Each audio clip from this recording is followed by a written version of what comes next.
estaba predicando sobre el pecado, sobre el orgullo del pecado. Y la mujer vino, se paró y le dice, pastor, yo he pecado. Y el pastor le dice, ¿por qué he pecado? Y la mujer le dice por mi orgullo. Y el pastor le viene, ¿qué pasó? ¿Qué hizo? Cuénteme su pecado. Y la mujer le dice, es que ayer me miré al espejo y me asombré con mi belleza. Entonces, el pastor le dice, eso no es pecado por orgullo, es pecado por imaginación.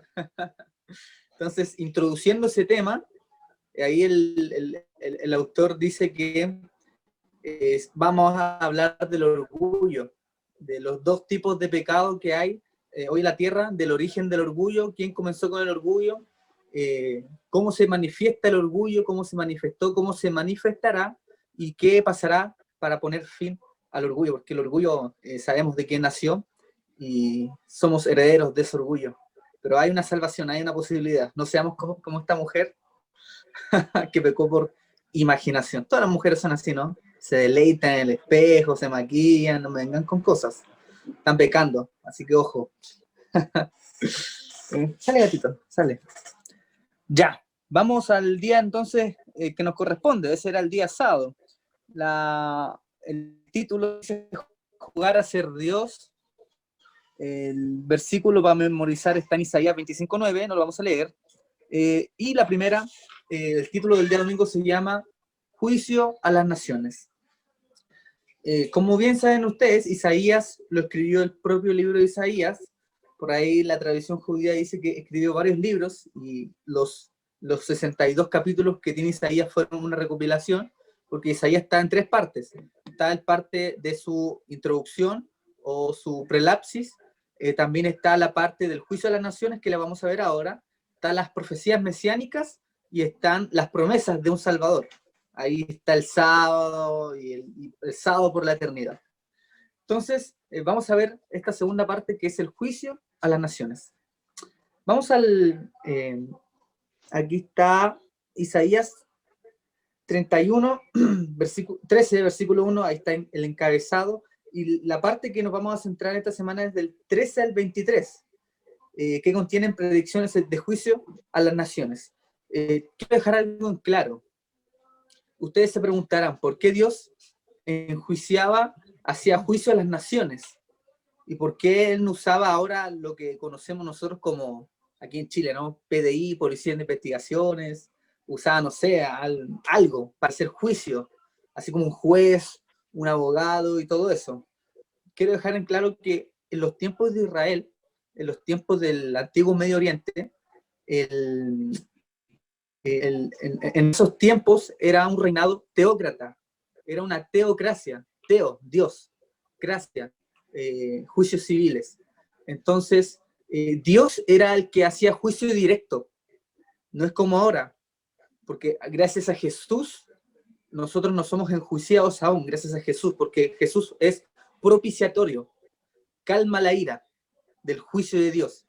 Nos recuerda que está el propiciatorio, la ley que nos muestra el pecado, y el juicio de Dios, la presencia de Dios.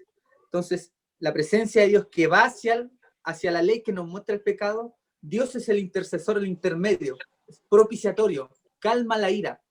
Entonces, por eso nosotros tenemos que amar a Jesús, porque nosotros no somos muertos por Jesús. Pero en ese tiempo era un reinado teócrata. Dios era el que hacía juicio. Así lo vemos con Nabat y Abiú, que Dios los enjuició directamente ahí a la persona que se le cayó el altar, claro, el altar, también lo enjuició en los tiempos de David, etcétera, etcétera. O sea, Dios hacía juicio de una, como hizo juicio con Israel, Babilonia, etcétera, etcétera. Entonces, aquí está la pregunta, ¿por qué las profecías contra las naciones comienzan en Babilonia? Y aquí da todo un resumen, toda una prelapsis. En Isaías capítulo 10, versículo 5-34, había un enunciado contra Siria. Ya vamos a ir a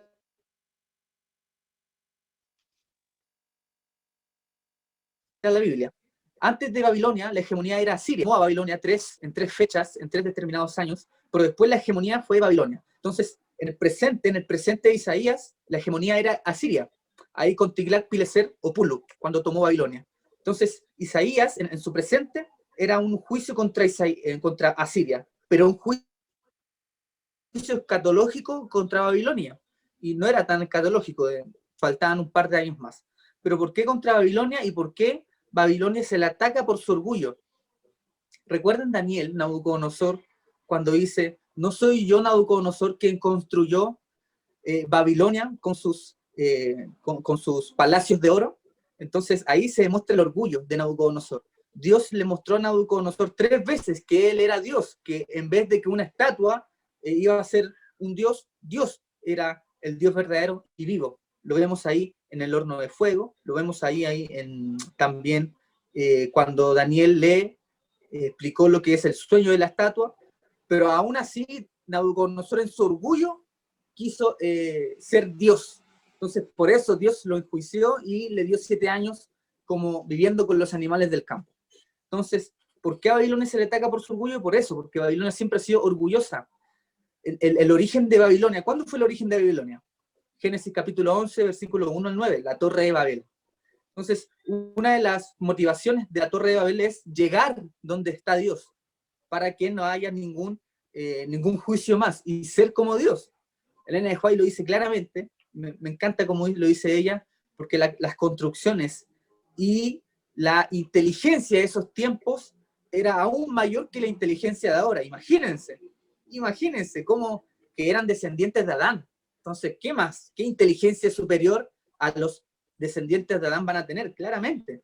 Entonces, mediante pasan los años nos vamos degradando, pero no habían pasado tantos años ahí.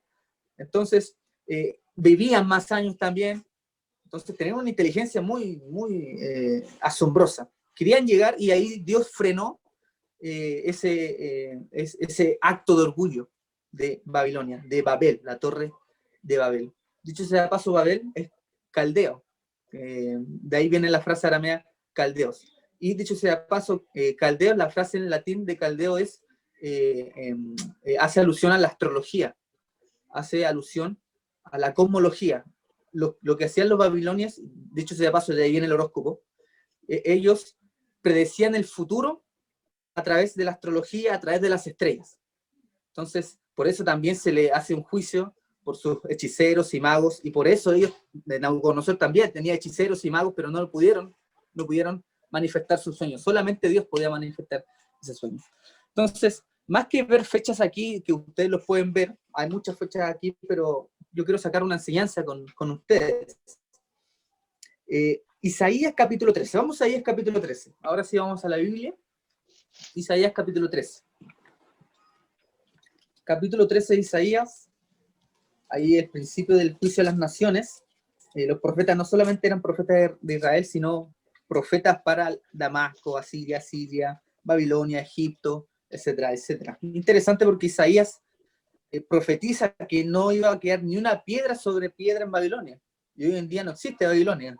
Si bien es cierto, existen territorios en donde, entre comillas, saben dónde estuvo Babilonia, pero la profecía se cumplió. Interesante porque si nosotros vamos a Ezequiel, hay una profecía contra Egipto. Egipto, y la profecía de Egipto creo que en el capítulo 22, Ezequiel profetiza con Egipto que Egipto ya no iba a ser la misma hegemonía que antes, pero no iba a ser desterrada por completo, sino que iban a tener la oportunidad de conocerlo en el futuro. Y hasta ahora Egipto vive, hasta ahora Egipto es una nación, y hasta ahora Egipto es recordado también por sus hechos, con los faraones y todo eso. ¿Pero por qué pasó eso? Porque Dios le profetizó así. Entonces, lo mismo con Asiria, no es lo mismo con Siria, etcétera, etcétera. Capítulo 13, profecía contra Babilonia. Ya aquí empieza con Babilonia. Leamos. Versículo 1 dice, profecía sobre Babilonia revelada a Isaías, hijo de Amós. Levantad banderas sobre un alto monte, alzad la voz a ellos, alzad la mano, para que entren por puertas de jefes. Yo mandé a mis consagrados y asimismo llamé a los valientes de mi ira, a los que se alegran con mi gloria. Estruendo de multitud en los montes como de mucho pueblo, estruendo de ruido de reinos de naciones reunidas. Jehová de los ejércitos pasa revista a las tropas para la batalla. Mira el versículo 6, que aquí lo subrayé. Aullad porque cerca está el día de Jehová, vendrá como devastación del Todopoderoso. Si nosotros vamos a las profecías o a los profetas mayores sobre todo, y también a los profetas mayores, ese tecnicismo de el día de la ira de Jehová siempre se le atribuye a Babilonia, siempre, ese tecnicismo. Y ese es un cumplimiento también en esos tiempos, pero también tiene un doble cumplimiento hacia el futuro. El día de la ira de Jehová también hace una alusión a su segunda venida o a su juicio ejecutivo. Y siempre es aludido a Babilonia, siempre. Y recuerden lo que dice Pedro a los cristianos de Roma. Pedro le dice, y a todos los cristianos gentiles habitantes en Roma, la Babilonia. Entonces, hay una Babilonia, pero que no es Babilonia literal, hay una Babilonia espiritual. Entonces, y Pedro lo dice muy bien, que es Roma. Entonces, esta profecía no solamente va contra Babilonia en ese tiempo, también va contra Roma. Pero nos vamos a enfocar en esta profecía, pero también quisiera dar mucha importancia a lo que va a pasar al futuro, obviamente. Y aquí dice el versículo 9, dice que he aquí el día de Jehová viene, día terrible de indignación y ardor de ira, para convertir la tierra en soledad y raer de ella a sus pecadores, Versículo 10, por lo cual las estrellas de los cielos y sus luceros no darán su luz, el sol se oscurecerá al nacer y la luna no dará su resplandor.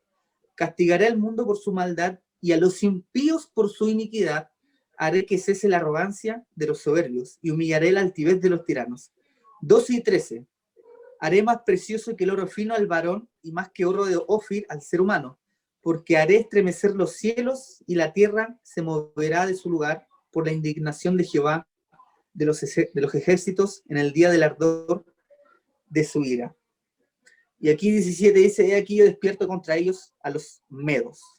Versículo 19 dice, y Babilonia, hermosura de reinos, gloria y orgullo de los caldeos, será como Sodoma y Gomorra, a las que trastornó Dios. ¿Qué pasó con Sodoma y Gomorra? ¿Se acuerdan de esa historia? ¿Qué pasó con Sodoma y Gomorra? ¿Quién los enjuició? ¿Fue un hombre? ¿Fue un presidente? ¿Fue un gobernador? ¿Quién fue? Fue el mismo Jesús. Jesús quien exterminó a Sodoma y Gomorra. Apocalipsis capítulo 11 dice que simbólicamente Sodoma simbólicamente hacía una alusión a la inmoralidad. Entonces, Dios es el que hizo juicio a Sodoma y asimismo le va a hacer juicio a Babilonia. Al futuro, el mismo Dios hará juicio contra lo que es esta nación que se proclama ser Dios. Por eso el título dice jugar a ser Dios. Y para ir al clímax de este día, quiero ir a lo que leí anteriormente. Aquí el versículo que se me olvidó, el versículo dice, para convertir la tierra en soledad y raer de ella a sus pecadores. A sus pecadores. ¿Cuál es la paga del pecado? ¿Cuál es la paga del pecado? ¿Alguien me la puede decir? La muerte. La paga del pecado. Muerte. La muerte. La paga del pecado es muerte. ¿Qué es el pecado? Según Primera de Juan, ¿qué es el pecado? Infracción de la ley. Transgresión de la ley. Bien, Tito. El pecado es infracción de la ley. ¿Qué pasó con Babilonia? ¿Qué ley combatieron? La ley de Dios, claramente. Aquí dice que Babilonia son pecadores. Pecadores, pecado es infracción de la ley. Babilonia estaba en contra de la ley. Babel, en contra de Dios. Babilonia, queriendo ser Dios. Roma, quiere ser como Dios. En contra de la ley de Dios. Y no en contra de las leyes, de la lista de leyes humanas, sino en contra de la primera fila del decálogo, que son los 4 primeros mandamientos, que es el primer mandamiento, no tendrás ídolos, segundo, no tendrás imagen, no tomarás el nombre del vano, y el más importante de todos, acuérdate del sábado. Todos estos 4 primeros mandamientos de la primera fila del decálogo hacen la alusión al ataque que hace Babilonia a Dios. Entonces, eso es orgullo para Babilonia, ser como Dios. Ezequiel, capítulo 30. Vamos a Ezequiel, por favor. Vamos a Ezequiel. Ezequiel capítulo, ya se los digo. Mira qué pasa con Ezequiel. Ezequiel.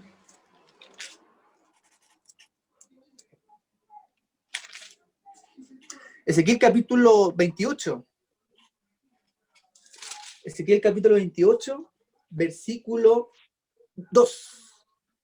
28:2. ¿Lo encontraron? Mira lo que es. Fíjate lo que dice. 28:2 de Ezequiel dice: Hijo de hombre, di al gobernante de Tiro, así ha dicho Jehová el Señor.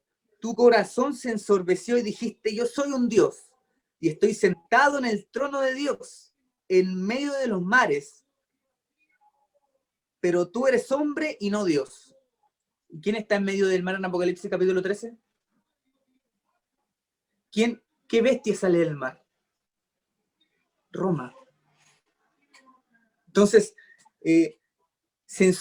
interesante porque si vamos más adelante, esta profecía también se le cataloga como al querubín protector.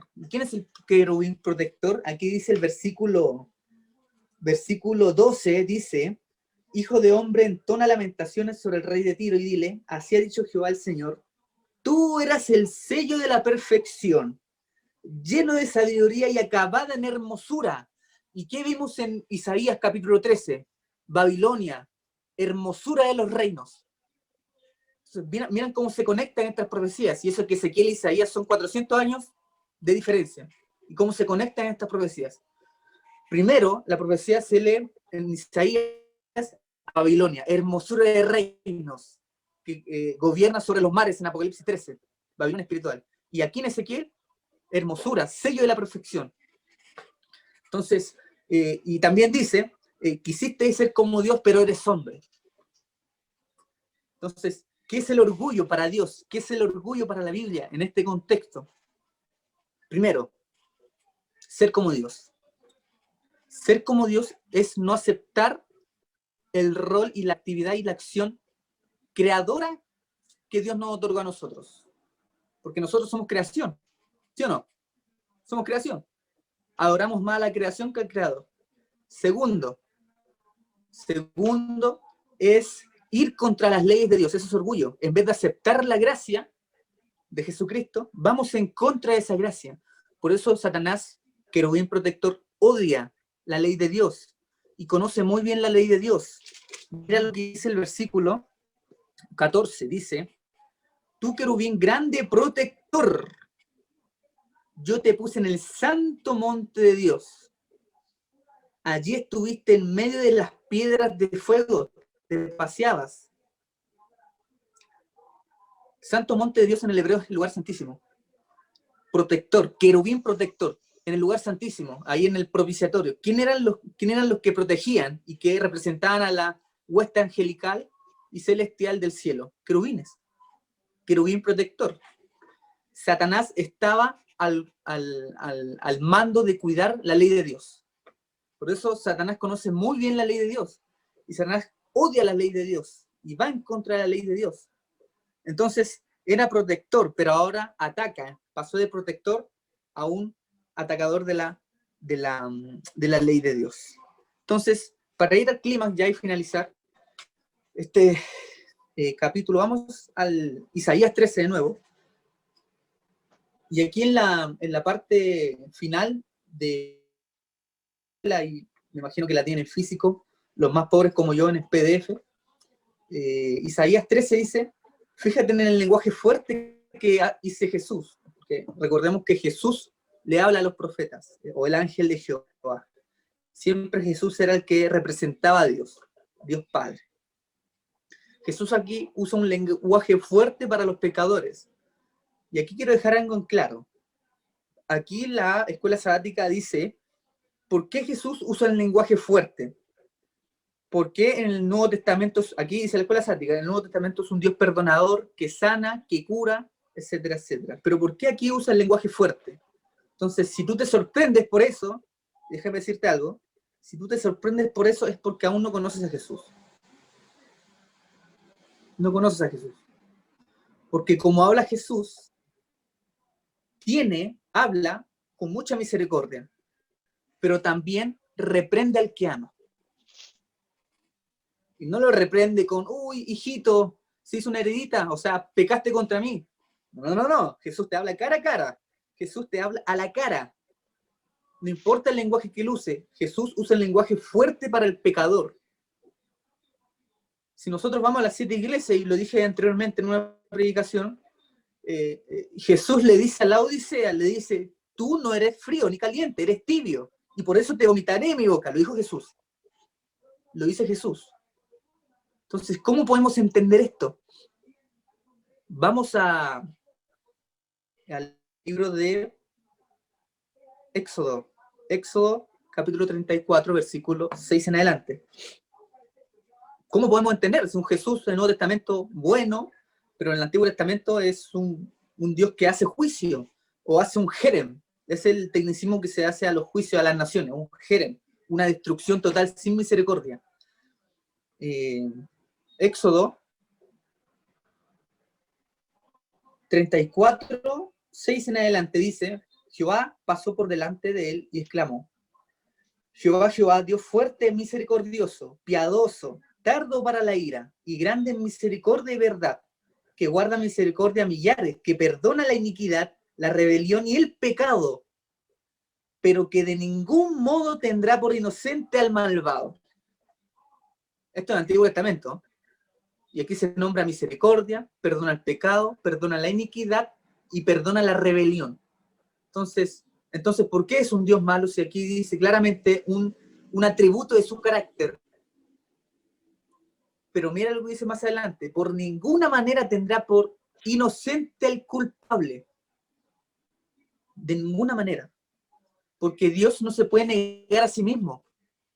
Dios, el Salmos capítulo 71, si no me equivoco, dice que la base del trono de Dios es verdad y justicia. Entonces, de ninguna manera puede tener culpable al pecador. Y quiero decir algo aquí, Dios solamente hace juicio a todo aquel que no acepta sus condiciones. Porque siempre hay oportunidad. Entonces, Babilonia nunca aceptó las condiciones. Inclusive ahora, hay alguien que espiritualmente es Babilonia y no va a aceptar las condiciones. Y es una profecía. Entonces, Dios da tiempo, Dios da gracia, pero por ninguna manera tendrá por inocente al malvado. Dice aquí que castiga la maldad de los padres y los hijos de los hijos hasta la tercera y cuarta generación. Sigamos. Aquí también dice algo que me llamó mucho la atención. Indudablemente habrá inocentes que también sufrirán. 13:16, Isaías 13:16. ¿Quién me lo puede leer? Ahora quiero que esto me lo lean.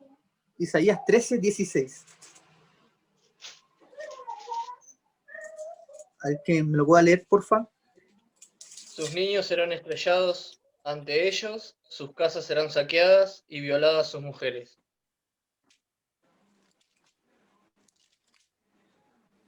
Gracias. Fuerte, ¿no? Sus niños habrán muertos y sus mujeres serán violadas. Fuerte, ¿no? Entonces, ¿cómo le puedo explicar este versículo a alguien que aún no tiene un conocimiento de Dios? Interesante, ¿no? Entonces, yo siempre doy el consejo, ¿no? De que aún no digas nada. Aún no digas nada porque no lo va a entender. Entonces, ahí tienes que aprender a construir una respuesta. Entonces, yo siempre doy el consejo, ¿no? De que se junten por un momento a estudiarlo, no responder así a la rápida, que no va a entender. Entonces, siempre debe haber una construcción de ese texto que puede ser mal interpretado. Entonces, aquí, alusión al versículo que leyó Facundo, ¿cómo entendemos este accionar de Dios? ¿Qué deberían decirnos estos textos y todos los textos de la Biblia que hablan sobre la ira de Dios contra el pecado y el mal, acerca de la naturaleza atroz del pecado y el mal? Entonces, aquí abro foro, antes de que podamos terminar. ¿Cómo podemos entender este actuar de Dios? Ahí abro un foro. ¿Te quiere hablar?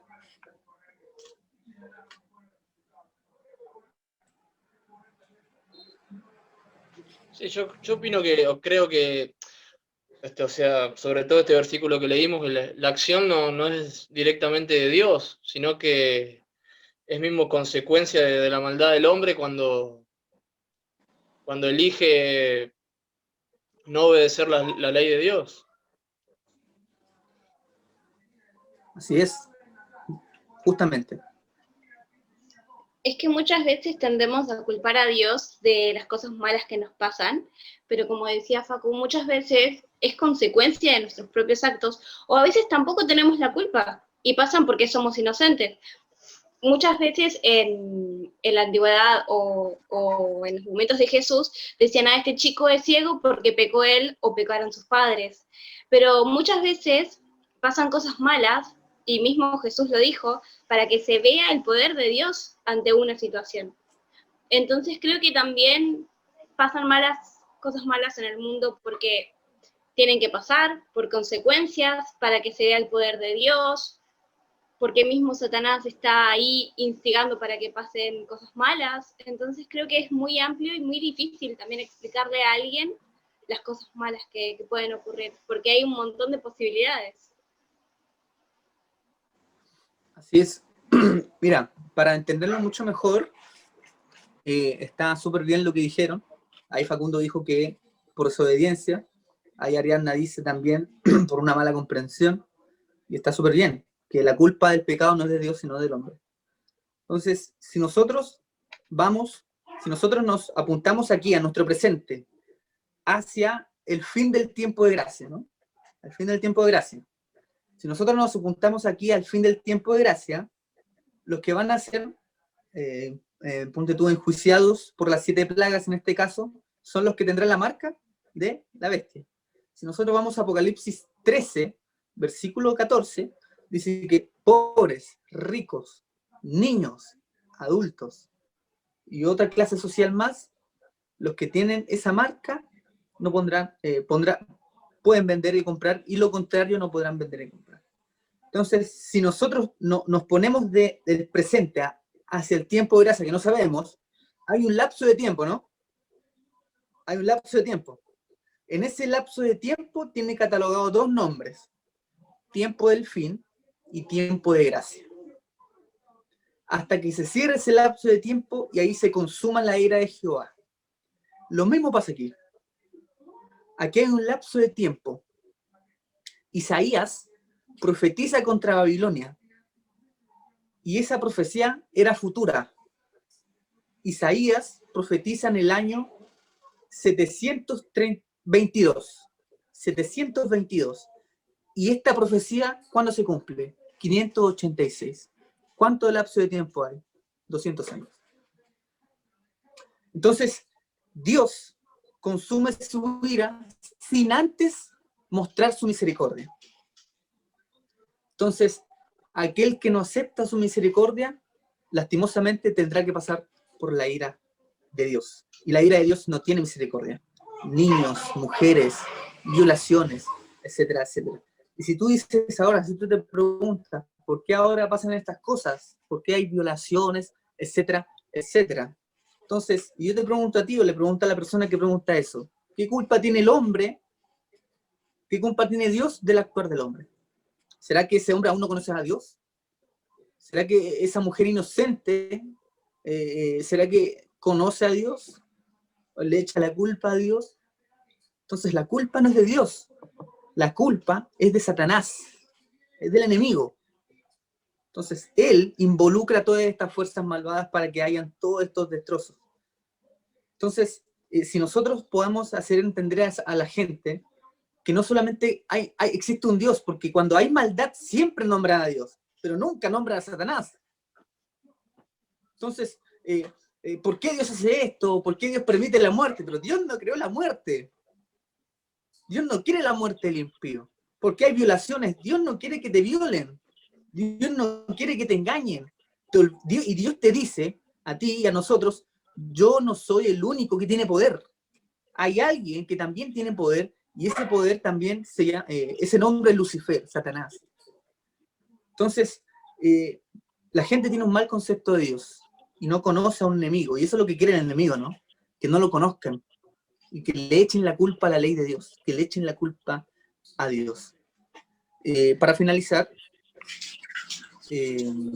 aquí la escuela sabática hacía énfasis a Jesús, a la cruz. Aquí dice, en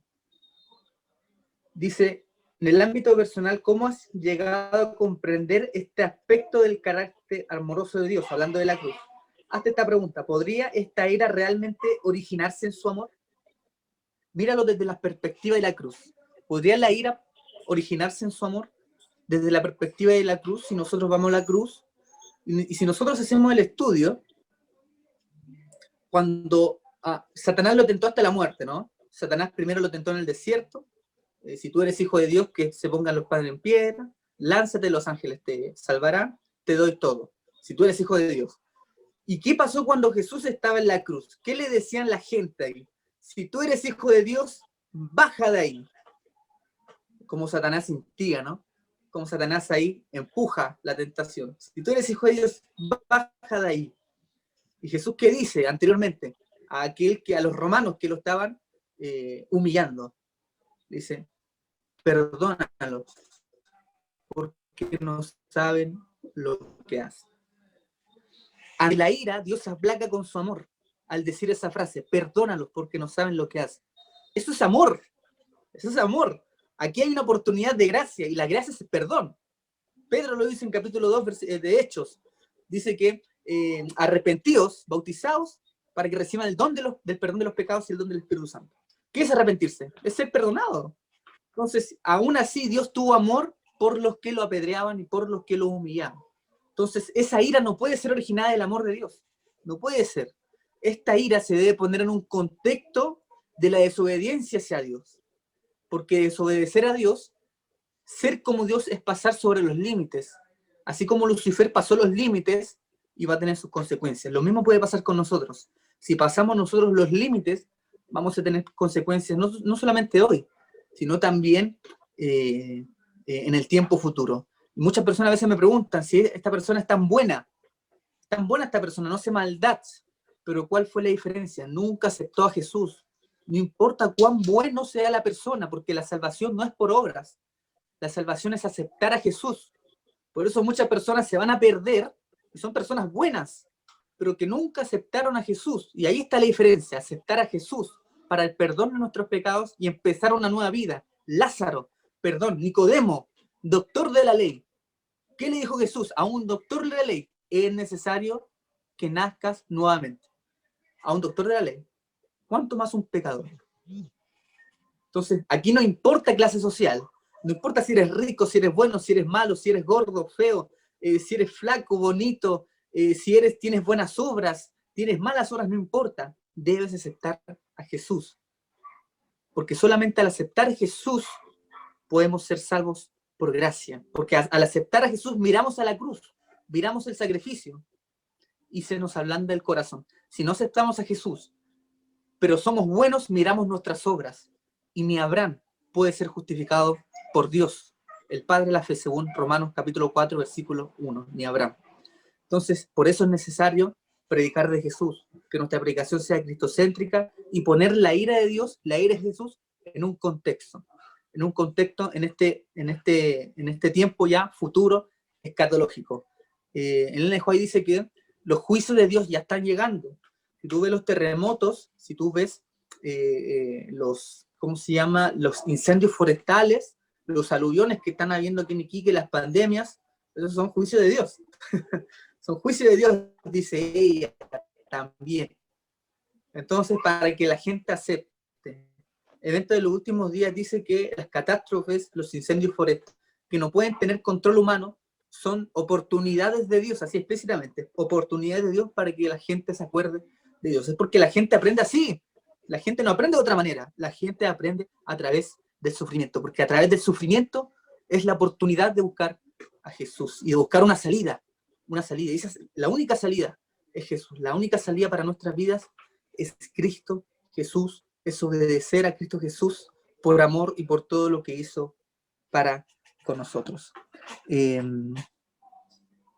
¿Algún comentario para poder orar? ¿Todo bien? Bueno, Todo bien, todo bien. Brian, Adelante. buenas tardes, chicos. Sí, tú tienes mucha razón, ¿no? A veces es muy difícil tratar de hacerle entender a las personas cómo es el carácter de Dios, pero yo encontré aquí en Romanos capítulo 5, el versículo 8 y 9, dice, pero Dios muestra su amor para con nosotros en que siendo aún pecadores, Cristo murió por nosotros, con mucha más razón, habiendo sido ya justificados en su sangre. Por él seremos salvos de la ira. Entonces, nosotros debemos refugiarnos en Cristo y predicar de Cristo, porque a través de él las personas comprenderán un poco más del amor de Dios. Amén, así es. Recordemos que Jesús murió, según Juan 3:16, murió por los adventistas, los testigos de Jehová, murió por los católicos o murió por todo el mundo. Por todo el mundo. Entonces aquí todos tienen una oportunidad. Y puede sonar fuerte, el violador tiene oportunidad, el asesino tiene oportunidad, porque ese es el amor de Dios. Y cuando tú comprendes eso, gracias a Carlos, cuando tú comprendes que el amor de Dios puede llegar inclusive a un violador, a un asesino, ahí tú comprendes el amor de Dios. Inclusive, nunca lo vamos a comprender. Nuestra mente es finita, no podemos comprender el amor de Dios. Entonces, que nos quede esta enseñanza, ¿no? No le echemos la culpa a Dios por las cosas malas que ocurren, porque también hay otro sujeto con poder que también hace maldad, y Dios no quiere esa maldad, porque ahí estaría arrebatando nuestro libre albedrío. Nosotros no somos robots, entonces son decisiones, nosotros vivimos por decisiones. ¿Cuál va a ser tu decisión hoy? ¿Aceptar a Jesús? ¿Vivir conforme a la gracia de Jesús? Porque el justo vivirá por la fe, porque sin fe es imposible agradar a Dios, y la fe nace en la cruz, ahí nace la fe. ¿Oremos? ¿Les parece? Inclinemos el rostro, cerremos los ojitos para orar. Gracias, Padre, por tu amor, y a pesar de que a veces no entendamos tu voluntad, tú eres sabiduría pura, inteligencia pura, y sabes lo que quieres para nosotros, porque a todos los hijos de Dios, todas las cosas que le ocurren a los hijos de Dios son para bien y no para mal, según Romanos capítulo 3. Ayúdanos a entender que todas las cosas que veamos, todas las cosas que pasen, ocurren por algo. Sobre todo en nuestras vidas, ocurren por alguna otra razón que solamente tú sabes, y en su tiempo nos harás saber. Como diría David, yo esperaré en Jehová. Ayúdanos también pacientemente a esperar en ti. En el nombre de Jesús, amén. Amén. Bendiciones, abrazo, besos. Bueno, te damos muchas gracias, Ryan. Muy lindo, muy completo el estudio de hoy. Es una introducción, la verdad que se viene muy lindo el tema esta semana, así que bueno, nos sirve para darnos ganas de seguir estudiando la lección esta semana. Bueno, los esperamos mañana a las 8 para seguir con el estudio. Hoy a las 8, ahora entre un ratito, nuestra reunión de GPS, así que los esperamos a todos. No sé si van a sacar fotos, no sé si... Sí, pero no sé cómo dejar de grabar.